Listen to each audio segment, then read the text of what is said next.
Hello again, PCQIs, and thank you for joining us on our All About Compliance YouTube channel. In this segment, we're going to be covering form review, customer feedback. So let's do this. Here we go again.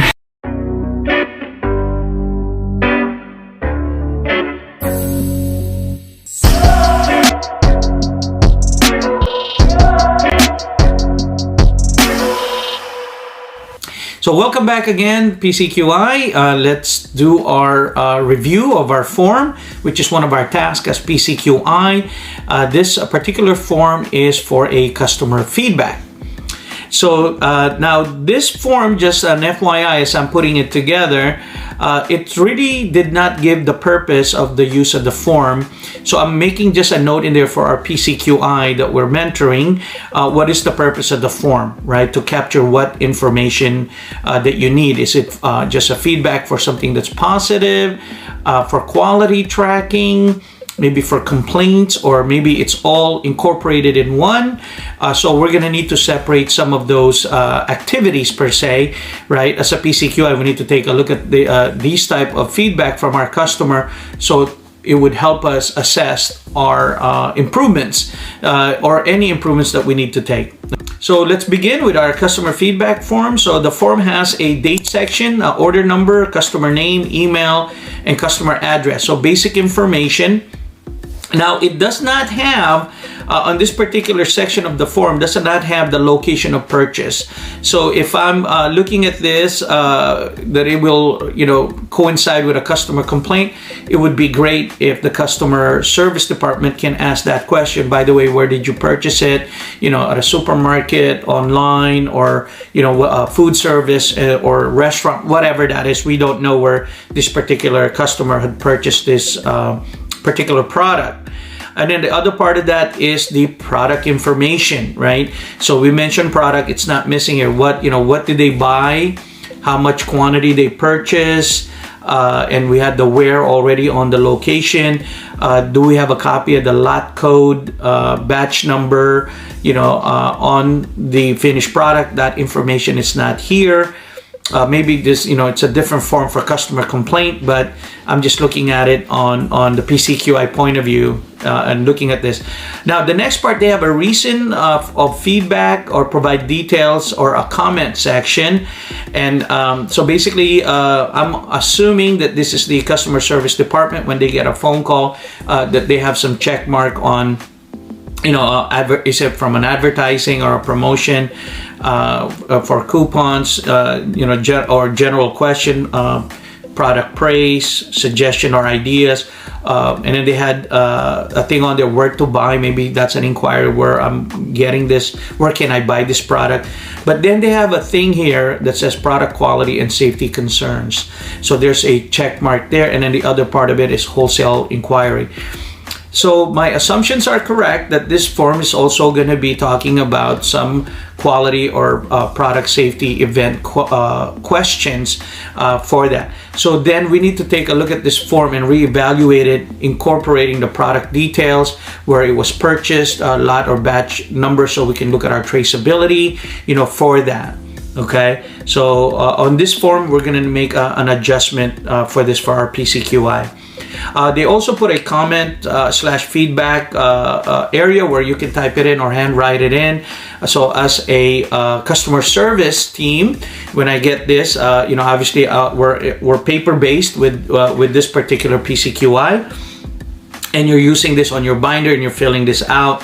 Now on this part, what I'm looking at here is it's missing some, like received by. So there's no accountability of who took the notes or who took the call or who took the inquiry, the email and whatnot. There's no traceability within the PCQI's internal team. So who did that? Who reviewed it? Is it a further investigation required? Do we need to do a CAPA or a SCAR, supplier corrective action report? All of these things are beginning to click in. So like, where do I go for that? So now I don't know who to ask, right? So I get this piece of paper. I'm like, so who took who took these notes?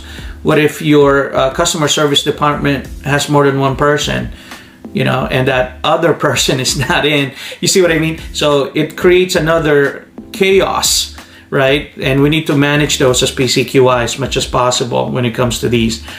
And then there's no signature or initial or date section, for that ownership. It's just not somebody's typing their name. It's actually somebody signing off on it and whatnot. But there is a section for attach a photo. So I'm assuming if this photo is related to a complaint, it's gonna, they're gonna send a photo for that. And obviously, when people are upset with their purchase or the quality of the product that they purchased, they're gonna complain. So they're gonna provide information, and we need to take those very, very seriously as a PCQI, because somebody took time out of their day to basically give you information, which is in this case the customer. They're upset. We understand, right? But for us to make an improvement, it's such a great opportunity at this point where a customer is actually engaging our company and provide us feedback, from the consumer point of view. So we need to get as much of those information, provide investigation, for it, and a resolution. And then after that is obviously going to, apply the applicable training as part of our preventive measures, or addressing all of our root cause that made that an issue. Okay. Now, obviously, this particular PCQI, they are paper-based, so we're fixing those. For that. Now, some of you that are out there, you're using some sort of a system like an Excel and whatnot. And if you're looking to automate all of these, like a customer complaint management, we call CAMP, Corrective Action Management Program, or Customer Care Module, go to itblaster.net. That's our IT division that creates all of these we call modules or software or programs or whatever you're looking to do to automate and have collaboration with your team and digitizing your forms and synergizing all of those activity to the assigned person. itblaster.net. Okay, so we'll have that link for you so you can take a look at some of their active projects that are in there that could be relatable to your particular activity in your plant or facility.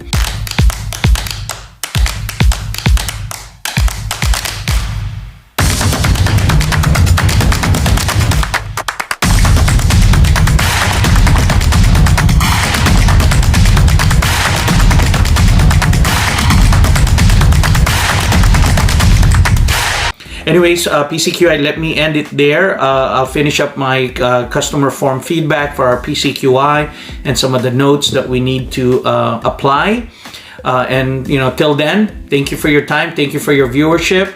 And if you see values, in our content, please share it with our fellow PCQIs and food safety professionals out there. Till then, have a great day. Contact us.